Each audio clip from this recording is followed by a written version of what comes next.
Hello, good morning. Everybody hear me okay? Welcome to Critical Considerations for Building Future-Ready IoT Solutions. I really appreciate everyone coming, appreciate the show's just started, lots of exciting things to see out there.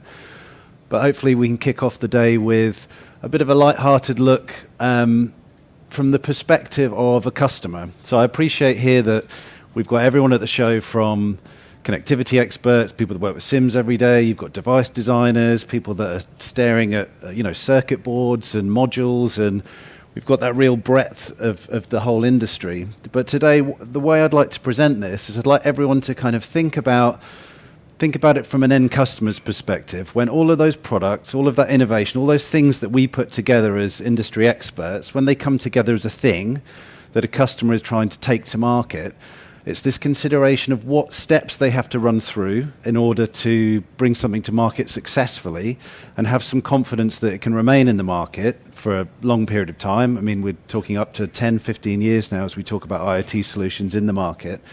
And how we as experts, if that's the part we're playing, how we can advise customers and how we can work together ultimately across all of that horizontal of the industry to bring that to life and work as best we can in the benefit of the customer. So, who am I? I should have started with that. My name's Toby. So I work for Wireless Logic. So my background's very much in mobile networks, so cellular networks. I've worked at a couple of MNOs. I've worked in sales, pre-sales, core network design. These days I work in a product capacity. So I lead a team of people who look at how do we extract the most useful information and how do we let customers interact with the core network, and how can we evolve IoT solutions and bring some of what used to be really kind of black magic to life for customers. I'll leave it there. That's me. So the three things I'd like to consider today. First of all, connectivity. We're going to go through some different options. I'm going to be talking about cellular connectivity and some of the pitfalls. And I mean, I've been working in the industry now for 15 years, and I still find it confusing. So I think that as a customer, if we think from a customer perspective, how confusing a lot of this kind of thing must be. So that's the perspective we'll take on connectivity. We'll also touch on compliance. So this is really about, we need to think about a customer launching something globally. So what are the pitfalls from geographic perspective, different regulatory requirements, how they might change.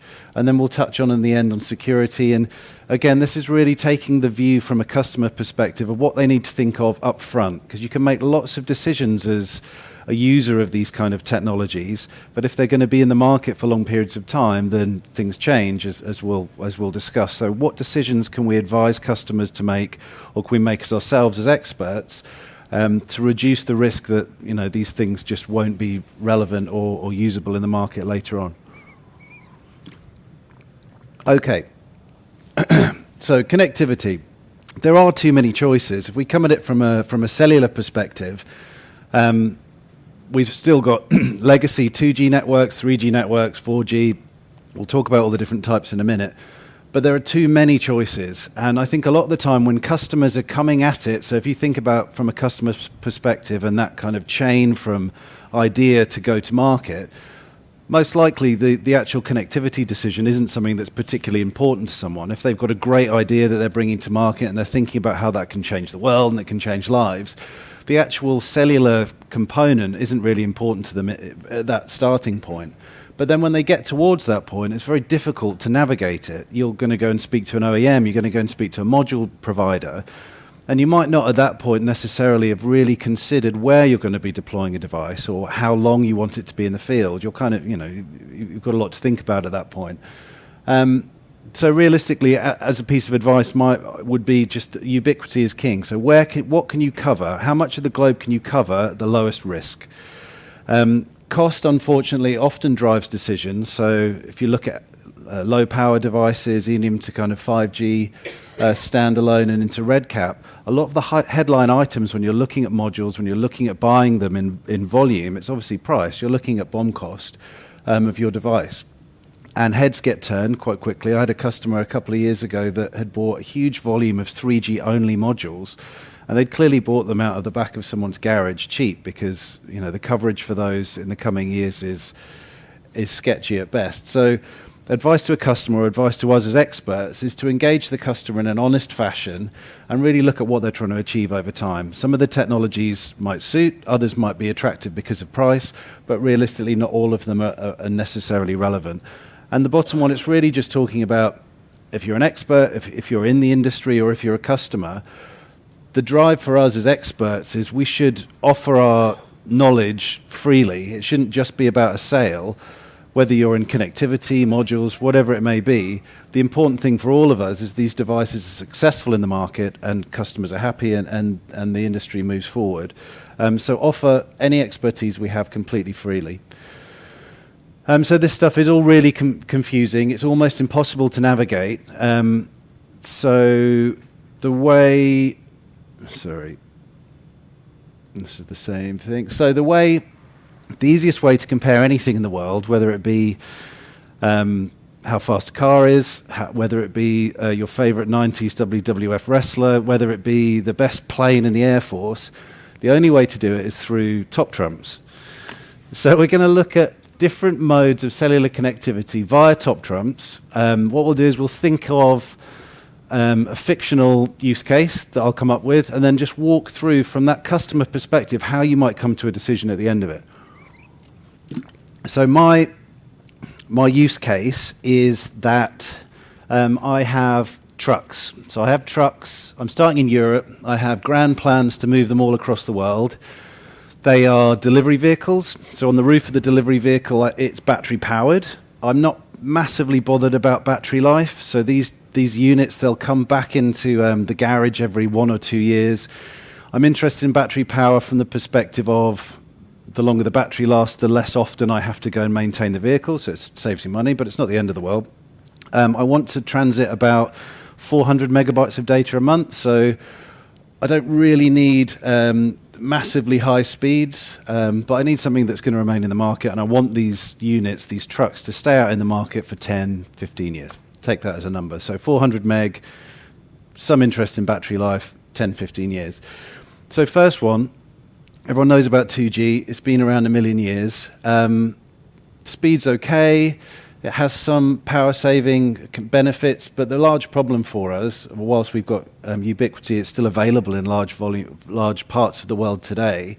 The problem is that the whole market is really opaque around how we are moving into sunsetting. So you'll have networks in the UK today talking about when they're sunsetting 2G and 3G, and it's never really decided. It never really feels like someone is committed to it.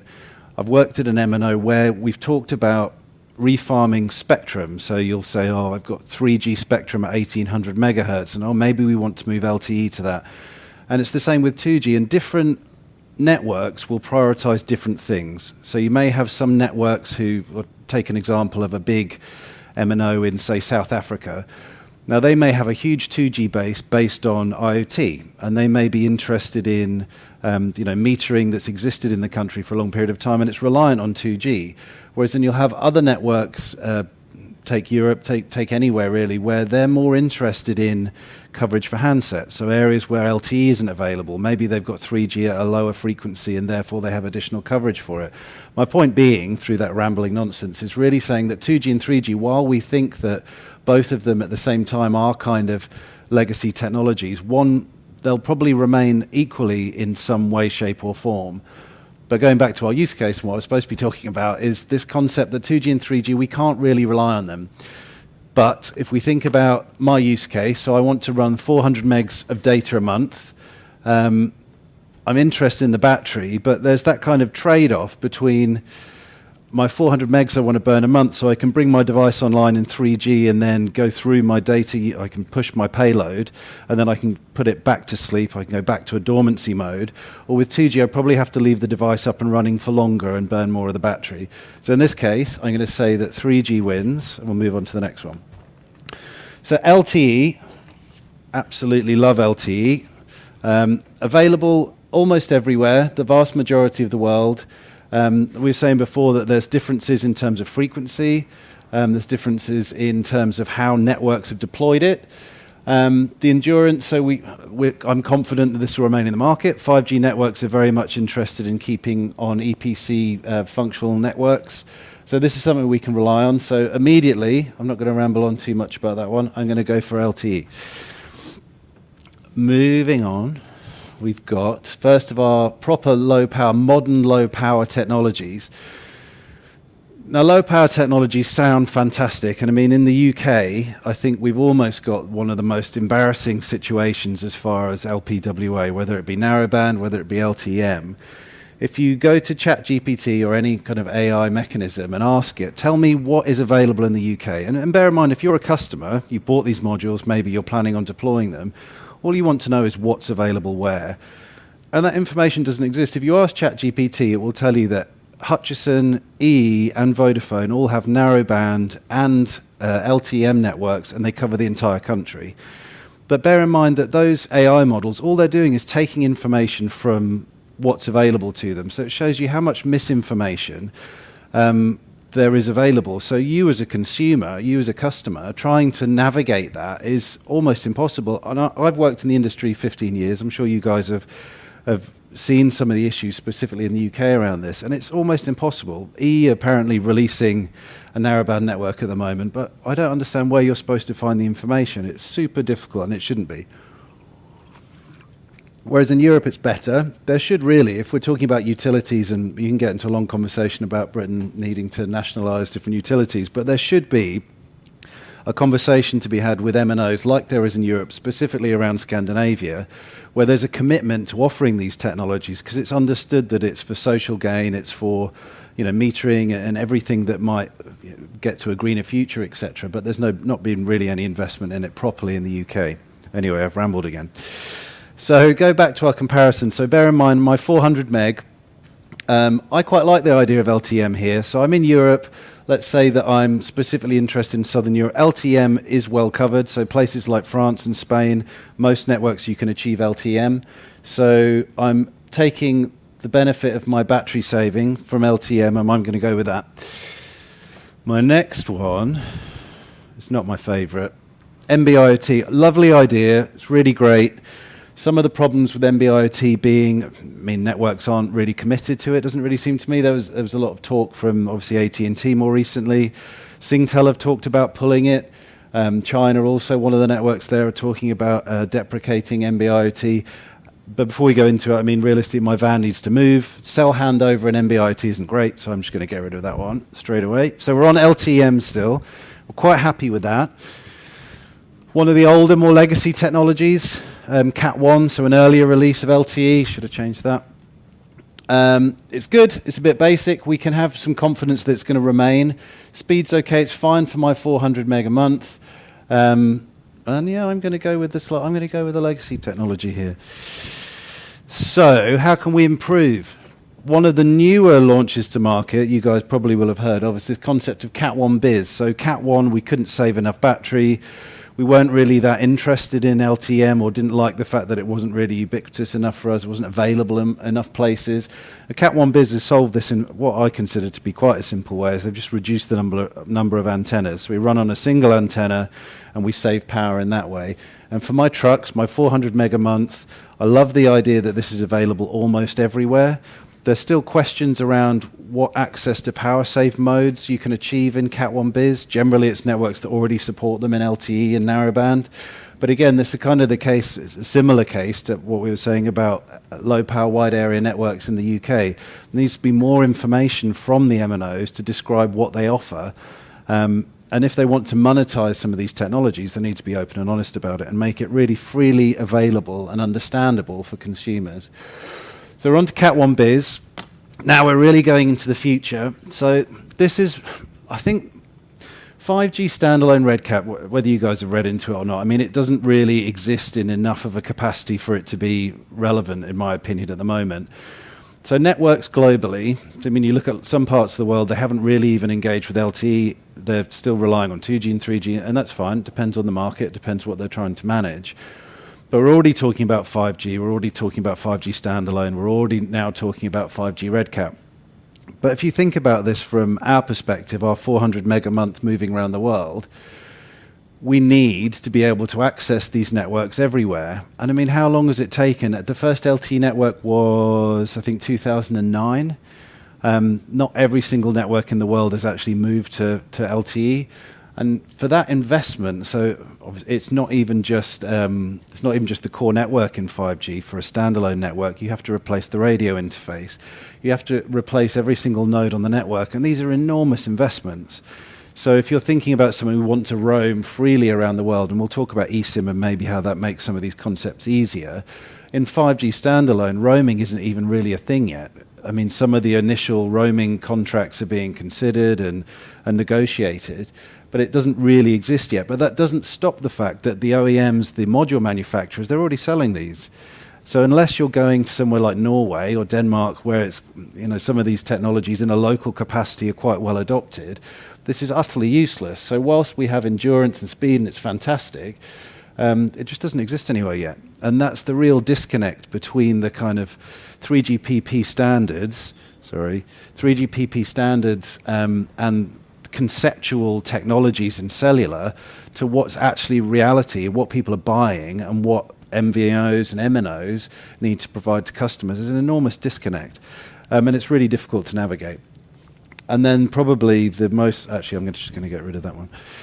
And then this is really just staring far into the distance of the future, is this concept of 5G enhanced red cap. So 3GPP release 19, I think this is where this is being discussed. And we've not even really gotten through like how we will use, and I've already ditched it, how we will use and how we will bring 5G red cap on its standalone to the market. We're already talking about enhanced red cap, and we're already talking about how we can further save battery and how we can further enhance speeds in these low power future technologies.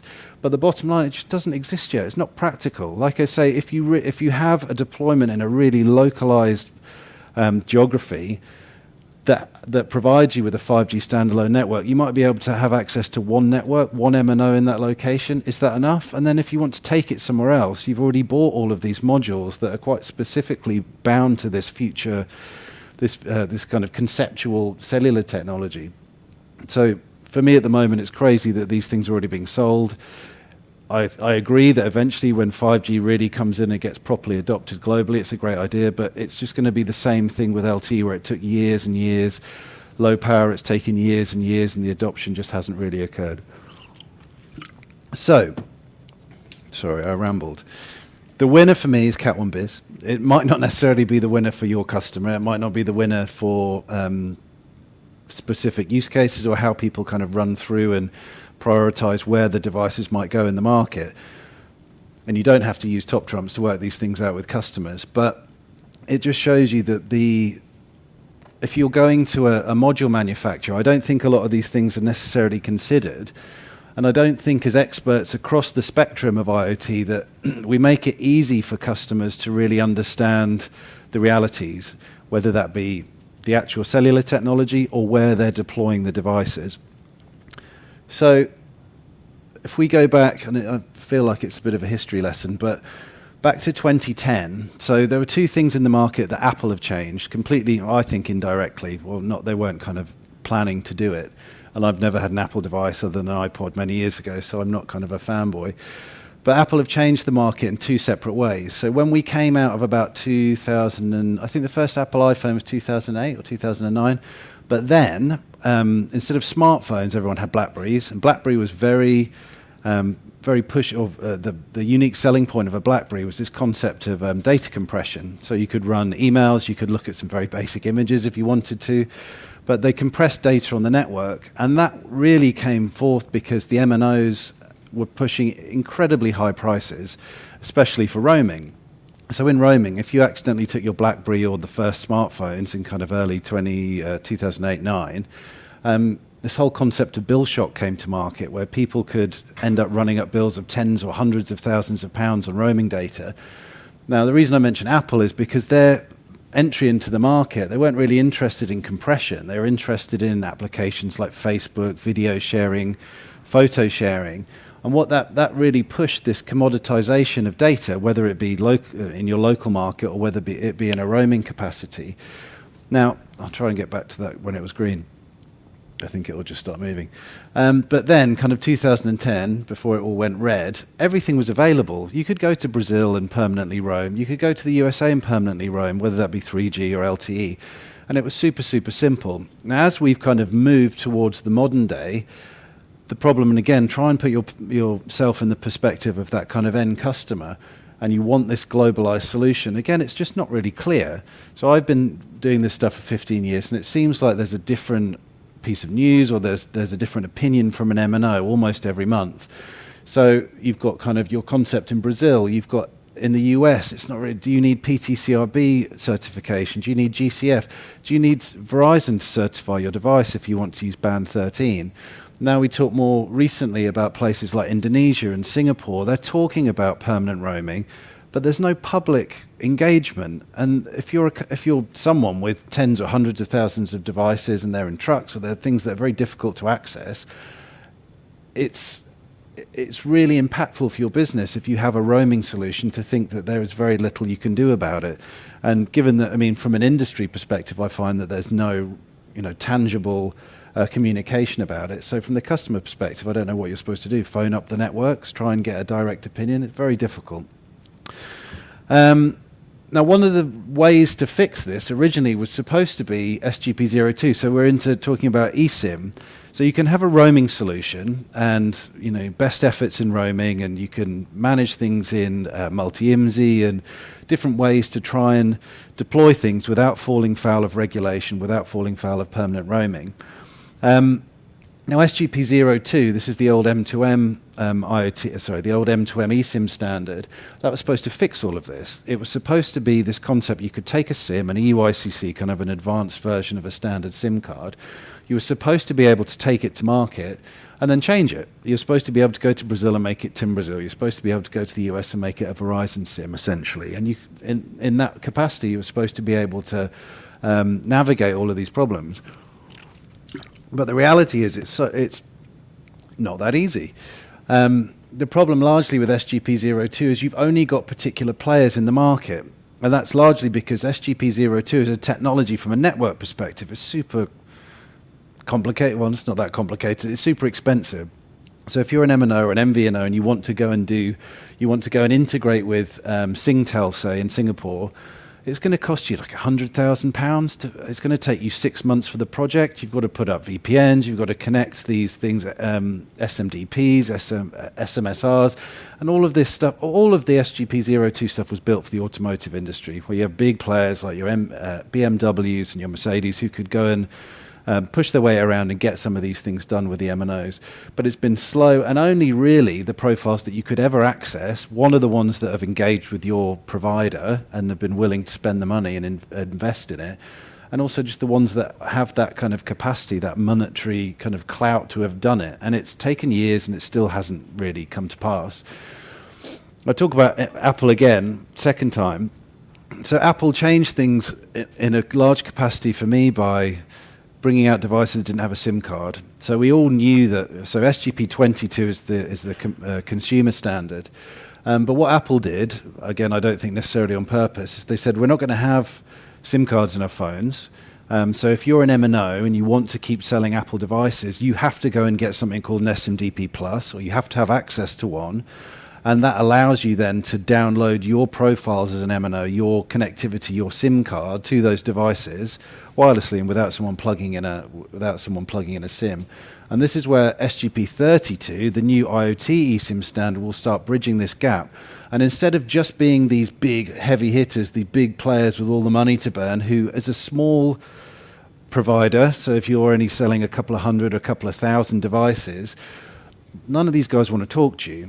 But with SGP32, because of this advancement with Apple and because of this eSIM drive with SGP22 in the consumer standards, anyone that wants to sell an Apple handset will have to have access to profiles. And that means to the IoT industry, they'll be able to provide them to you, to us. So that means that we've gone from this small ecosystem to this basically any MNO, any MVNO. So we're like tier one in big countries. And now we're talking about like the third operator in wherever, in Kenya, or the fourth operator in the Philippines. This is really bringing some of this technology to the market. And I think it's really going to change how these things work.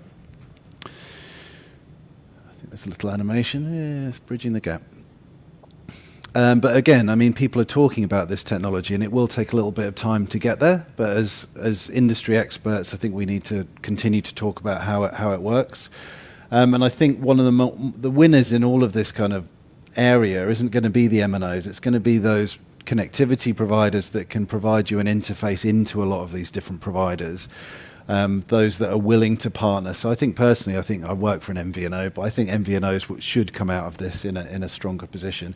And I think ultimately, I don't think the MNOs are really that interested in IoT, really interested in investing in it. You think of it as a percentage of their bottom line. It's something some have kind of played with, and obviously they want to make return on their investment in terms of low power wide area networks, etc. But I think realistically they should look to wholesale, they should look to MVNOs, and they should look about how they can provide it kind of second-hand, because I don't think they put enough effort into it. Now the third part, and I'm aware I'm nearly out of time, so I've rambled, but the third part, so we talked about connectivity, we talked a little bit about compliance, and then the third one is security. So, I mean, these are pretty basic facts, but if you think about a device that you're putting out into the market, you can't, it's very difficult to go back in time. You can't walk backwards from security. You really need to bake it in at the beginning. So these are, fairly obvious things that, ransomware, DDoS, if your device is available to be contacted, you're at risk.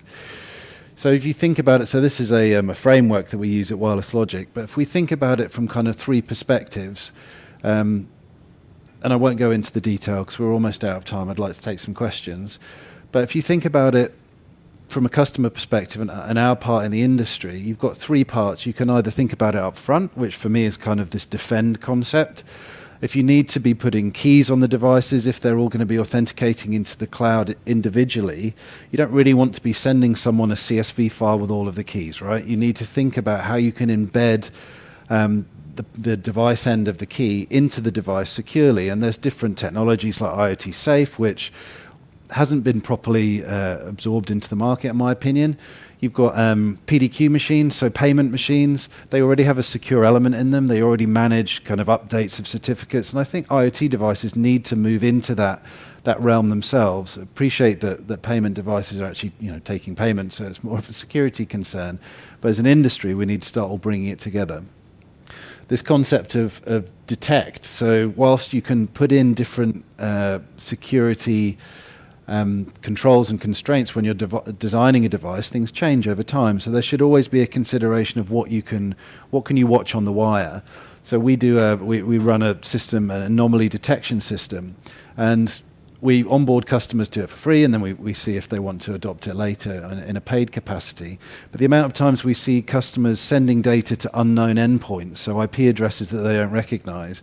We've had customers that have botnets installed on their devices, and they have no idea how they got there, but this kind of thing exists. And whilst security experts are kind of the good guys in all this, the guys that are going to be running the botnets and that are interested in hacking these devices, they're millions of miles down the road. They're far more advanced than we consider them to be. So what can we do to detect abuse, and how can we manage it?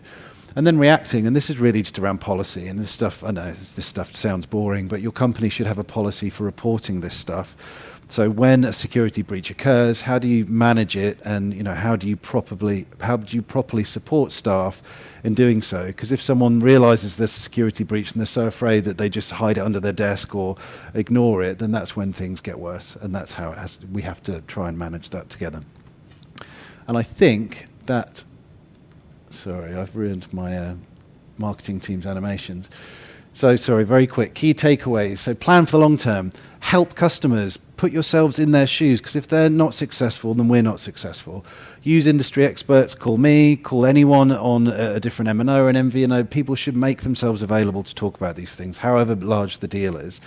And like my year 3 sports teacher said, fail to prepare, prepare to fail. So you have to plan, and we as industry experts have to support end customers and consumers in their planning and offer our time as freely as possible. And that's it. And if you really, really wanted to learn more, you could scan that. Thank you very much.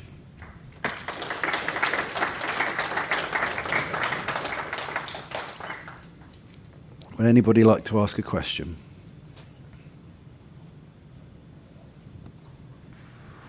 That's okay. With your anomaly detection Yeah. With your anomaly detection product, can you talk a bit more about what sort of stuff you do with that, or how you do it? Yeah, so the anomaly detection mechanism, it's not my product, so I'll apologize if I get any of it wrong, but so we effectively put in a mirror on part of the network. So whilst the customer is sending payload to an endpoint, we put essentially a mechanism that mirrors some of the traffic into this anomaly detection machine, and then we analyze where the traffic's going. Within it, it's kind of powered by AI partly, but it monitors what a device is doing normally. So it sets up a model to say you normally send 3 packets of data over this period of time. You normally send them to this endpoint. It will learn what a trusted address is. And then it has at the same time kind of a library of pre-existing hacks or things that have been abused. So that could be specific IP addresses, that could be botnets, that could be all sorts of different things. But if anyone's interested in it, happy to direct you. If you look at the website here, I'll give you a little more information. But it's something that we're quite passionate about encouraging, because when a customer gets hacked or something goes wrong, we all suffer. So it's just a case of really trying to make this stuff a little bit more straightforward. Okay. Did you guys all get CPD credits for this? My wife works in marketing. She's always once a year furiously pretending that she's gone to different things. So it's funny to be on the other side of it. Okay, thank you everyone. Enjoy the show. Thank you for coming.